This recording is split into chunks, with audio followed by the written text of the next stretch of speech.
Wanya Morris won round one today as he gets on the field for day three. The wide receivers are there. Xavier Worthy catches absolutely everything, and Mahomes is in mid-season form. Welcome back. This is RGR Football. I'm Ryan. This is me going rogue, and a lot of guys are going rogue right now. We start with today's update that it has been a bit of a shift. And round one, I do expect this to be a multi-round competition for the left tackle spot. Round one goes to Wanya Morris, who got a lot and predominant snaps with the ones, especially in team 11 on 11 drills.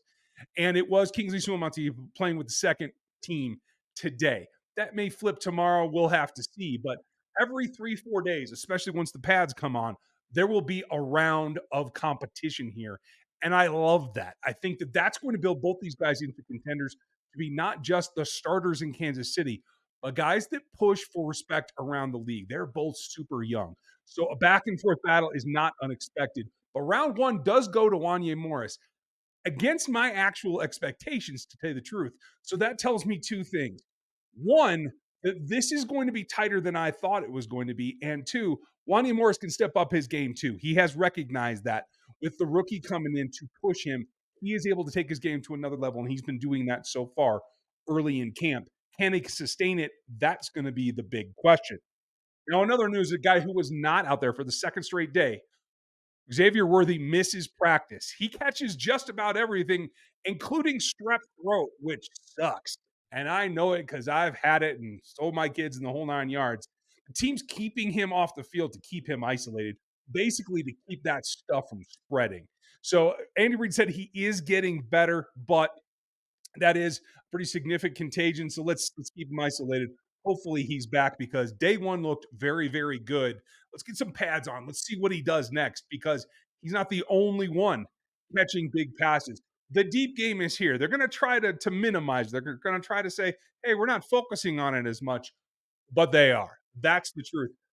Hollywood Brown can still move too. Is he as fast as Xavier Worthy? No, but he can move. Ran away from guys today over and over and over, including a really nice pass very deep over Chamari Connor, who had pretty good position on him as well. So he's getting in on the action with Xavier on the sidelines. Not unexpected in any way. And that 1-2 pairing, I think, is going to go very well. But let's not forget the rice. It's on the stove and it's still cooking, and he got there today. Rasheed actually had maybe the play of the day out at St. Joe in catching a long pass that could have turned up for the touchdown. We'll see when tackling rules in camp are what they are. But it was over Trent McDuffie, who we know is already an elite level player. So that in particular, that kind of play, while not plentiful, is something that you can look at and say, Rashee Rice is making progress and improvements as well. He's not the only pass catcher, though. Two wideouts, but finally, a little spotting of Jared Wiley getting some downfield attention. Had a really nice pass over his shoulder, deep, got loose. And I think that that's something we're going to see become more and more a staple of the offense as he gets loosened up and gets into the flow of training camp.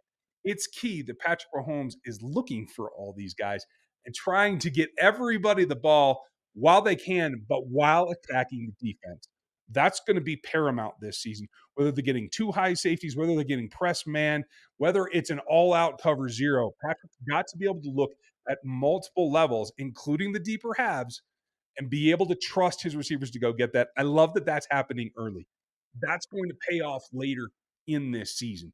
That's really, I think, the thing that we have to remember is as fun as this is to watch, it is just training camp. And we do have to remember that there's going to be real defenders playing against them in a couple of weeks, starting the preseason. And once the regular season comes around, it notches up yet again. So laying the groundwork early is key for Patrick to have those guys to throw to. A lot of encouraging signs. Hopefully Xavier is back out there and continues to lead them. I'm going to talk tomorrow about the running back position because there's some changes there and some things that are coming along that I think we might be getting a glimpse of here pretty soon. If you haven't subscribed to the channel, hit it right now. I'm Ryan. This is RGR Football. Hit that thumbs up and subscribe. And you can even put the bell on if you like, because that'll give you notifications when we do something next. The last thing that I really want to cover, and that is, despite all the turnarounds, it's about protecting Mahomes and allowing Mahomes to be Mahomes. And most of the topics that we've talked here about have been about setting him up for success. The last that I should mention is today also with Wanya Morris taking the bulk of the first team snaps at left tackle, Lucas Niang moved into left guard.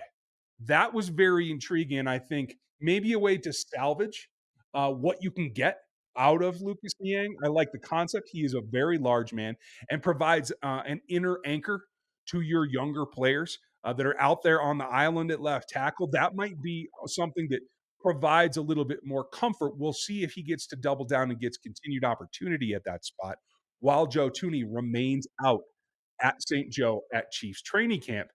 Behind him, Hunter Norzad getting some left guard attention as well. And that I think is great for now, but certainly long term is a look that you got to take into consideration. So they're laying the groundwork there as well.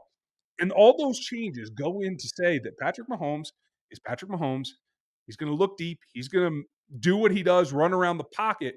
Today, he unleashed maybe what is quintessentially Patrick Mahomes, is that when you think he's in trouble, he's going to make a crazy play.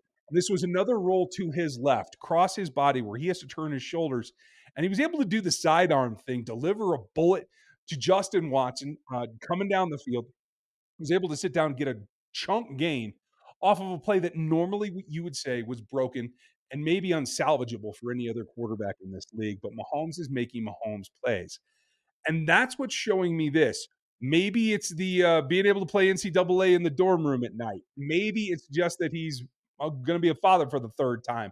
Maybe it's just his natural maturation as a high-level, all-pro quarterback, greatest player in this game right now. But he is markedly ahead of where he's been in the last two training camps in terms of pulling out, not, hey, let's try this behind the back thing and play with it, but making these plays when the level of competition from the defense is there as well. And that tells you that he is ramping himself up to be ready to go. Now, we have to continue to support him. We're going to talk about the running backs tomorrow. We're going to get into everything that's coming back towards Mahomes so that he can continue to prepare. It's early in camp. This is a marathon, not a sprint, but everything looks like the form is intact, the speed is there, the twitch is there. They have the tools that they need to get these things done. And that's what it comes down to in step by step, day by day, stacking up performances like this and waiting to get your guys back. If we get to the regular season, and Xavier Worthy's been able to stay consistently on the field with no more nagging injuries, no more illnesses, knock on wood, as well as Joe Tooney getting back, you look like this is just from this training camp level able to step up another notch. Waiting to hear on Kelvin Joseph, personal issue that he is out for the day as well. Hopefully, he can get back for day 4 and continue on. We'll have more for you that tomorrow. Make sure you're with us. Like, sub, hit the bell. Check out NFL 33, where we're breaking down the rest of the league for you while you're watching training camp. And get on Locked On Chiefs. You can go subscribe over there as well for our daily content on the Locked On Sports Network. I hope that you guys will be with us. Thanks for being here, and I'll talk to you tomorrow. Thanks for watching this video from the team at RGR Football. Click these videos to see more and subscribe to RGR Football.